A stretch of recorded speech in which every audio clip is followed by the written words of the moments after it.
প্রিয় দর্শক, কেমন আছেন? আশা করছি ভালো আছেন।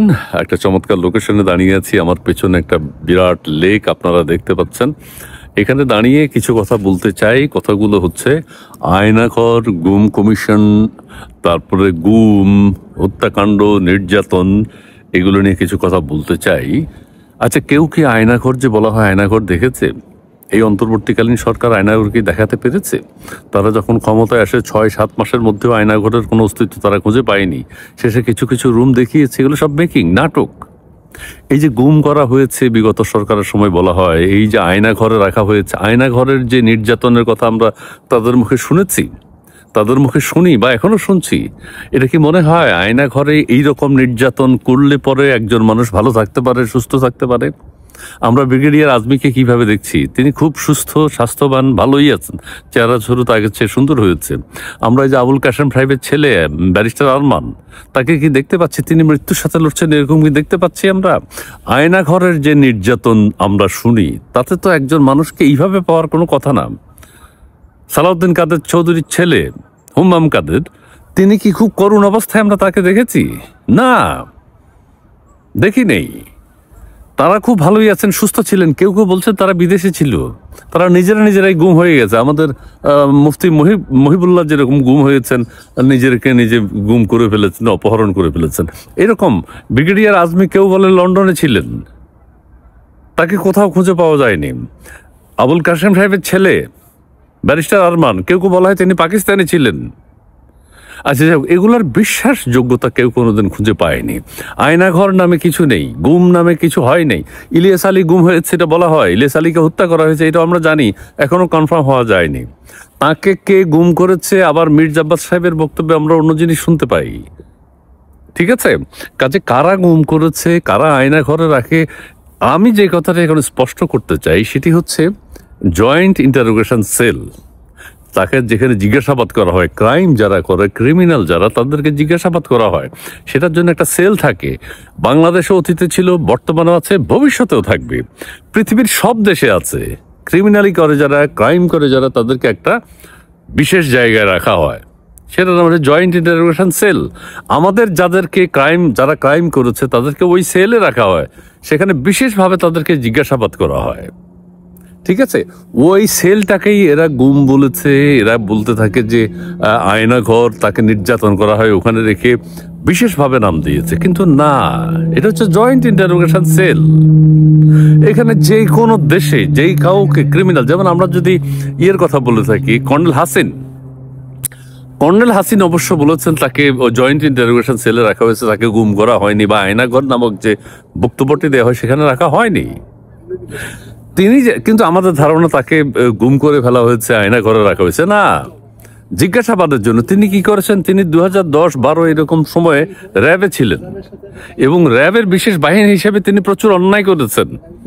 সেনাবাহিনীর মধ্যে যেসব নীতি নৈতিকতা রয়েছে সেগুলো তিনি ভঙ্গ করেছেন, উগ্র মেজাজ দেখিয়েছেন, জঙ্গিবাদের সাথে তার সংশ্লিষ্টতা ছিল, এবং তাকে জয়েন্ট ইন্টারোগেশন সেলে নিয়ে যাওয়া হয়েছে। কি কারণ?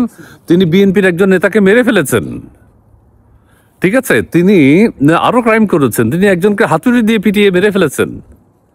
তিনি উগ্র জঙ্গিবাদের সাথে সম্পৃক্ত ছিলেন, যেই কারণে তাকে কোর্ট মার্শাল হয়েছে তার, এবং তাকে সেনাবাহিনী থেকে বহিষ্কার করা হয়েছে, ক্যান্টনমেন্টে প্রবেশ নিষিদ্ধ করা হয়েছে। সেই হাসিনুর রহমান এখন যদি বলেন যে শেখ মুজিবের বিচার চাইতে হবে, বিচার চায় এখন তিনি। মুক্তিযুদ্ধে শহীদ হয়েছেন কতজন, 30 লাখ না 3,000 না 3 লাখ, সেটা নিয়ে তিনি সন্দেহ প্রকাশ করেন।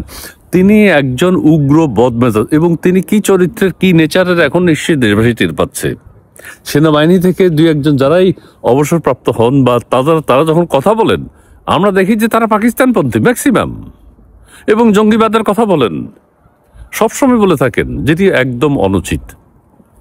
অর্থাৎ তাদেরকে নিয়ে নানান বিতর্ক আছে। বিতর্ক থাকাতে সেনাবাহিনীর নিয়ম ভঙ্গ করার কারণে তাদেরকে জয়েন্ট ইন্টারোগেশন সেলে নেওয়া হয়। যেই কোনো দেশে আছে, আমি বারবার এই কথাটা বলছি, বাংলাদেশও আছে, এখনো আছে, ভবিষ্যতেও থাকবে। আওয়ামী লীগের নেতাকর্মী বা অন্যদেরকে এখন কোথায় নিয়ে যাওয়া হচ্ছে? তাদেরকে তো এখন খুঁজে পাওয়া যাচ্ছে না, অনেকে মারাও যাচ্ছেন। গোলাম আজমের ছেলে ব্রিগেডিয়ার আজমি, আরমান, ব্যারিস্টার আরমান, হুম্মাম কাদের, আরো যারা, মাইকেল চাকমা, এদেরকে আমরা হৃষ্টপুষ্ট দেখতে পাচ্ছি, কিন্তু ওরা বন্দি জীবনের, ওদেরকে বন্দি করা হয়েছে আয়না ঘরে নাকি রাখা হয়েছে, খাবার দেয় না, থাকতে দেয় না, অন্ধকার, বিভৎস, হ্যান্ড কাপ পরিয়ে রাখে। সেটাকে, সেই চিত্রকে, সেই চিত্রের একজন মানুষ সেইভাবে নির্যাতন করা হলে একজন মানুষের বাহ্যিক অবস্থা কি হতে পারে সেটি আমরা দেখতে পেতাম, কিন্তু সেটা কি আমরা দেখেছি? দেখি নেই। আবারও বলি, আই রিপিট, তারা কেউ কেউ বলে থাকে যে এই যে আলোচিত যারা ব্রিগেডিয়ার আজমি, হুম্মাম কাদের, ব্যারিস্টার আরমান, এরা দেশের বাইরে ছিল। ব্রিগেডিয়ার আজমির ব্যাপারে কর্নেল হাসিনও একবার সন্দেহ প্রকাশ করেছেন। তিনি তো বসে বসে বিরিয়ানি খেয়েছেন আয়নাঘরে। আয়নাঘর যদিও নাই, মানে তিনি লন্ডনে ছিলেন, এয়ার কন্ডিশনে ছিলেন। ব্রিগেডিয়ার আজমির শরীর স্বাস্থ্য আপনারা দেখেছেন। কাজেই যেই মিথ প্রচলিত হয়ে গেছে গত সরকারের সময়, যেই জিনিস প্রচার করা হয়েছে, সরকারও সেটা ভঙ্গ করতে পারে নাই। কোনো আয়নাঘর ছিল না, কোনো জয়েন্ট ইন্টারোগেশন ছিল, কোনো কাউকে গুম করা হয়নি। আমি আবারও বলছি, এই কথার আবারও বলি, ইলিয়াস আলী গুম হয়েছে আমরা জানি, কিন্তু কারা গুম করেছে এখন পর্যন্ত প্রমাণ করতে পারেনি। এই সরকারের কোনো ব্যবস্থা নিতে পারেনি এখন পর্যন্ত। কাজেই যেই কথাটি আবারও বলতে চাই কনক্লুশনে, সেটা হচ্ছে গুম, আয়নাঘর, এগুলো কাল্পনিক। আয়নাঘর কিছু না, আয়নাঘর তারা প্রকাশ করেছে আসলে হচ্ছে জয়েন্ট ইন্টারোগেশন সেল। যে ক্রাইম করবে, যে অপরাধ করবে, তাকে একটা বিশেষভাবে তাকে প্রশ্ন করার জন্য, জেরা করার জন্য যে সেল বিশেষ জায়গায় রাখা হয়, সেটা জয়েন্ট ইন্টারোগেশন সেল। এবং সেইটাকে এরা আয়নাঘর হিসেবে চালিয়ে দিয়েছে এবং গুম হিসেবে চালিয়ে দিয়েছে। তাদেরকে খুঁজে পাওয়া যায়নি, আসলে তারা তাদের গন্তব্যই ছিল। কোনো তথ্য প্রমাণ আজ পর্যন্ত খুব একটা কেউ আবিষ্কার করতে পারেনি। প্রিয় দর্শক, আপনারা যারা শুনেছেন এতক্ষণ, তাদেরকে অনেক ধন্যবাদ জানিয়ে শেষ করছি আজকের মতো। তবে একটা চমৎকার জায়গায় এসছি, আবারও বলতে চাই, এটি আসলে গুম বা আয়নাঘর নামে কোনো কিছু নয়, জয়েন্ট ইন্টারোগেশন সেল। সেই সেলে রেখে তাদেরকে জিজ্ঞাসাবাদ করা হয়েছে এবং সেটাকেই নাম দিয়েছে আয়নাঘর। ধন্যবাদ।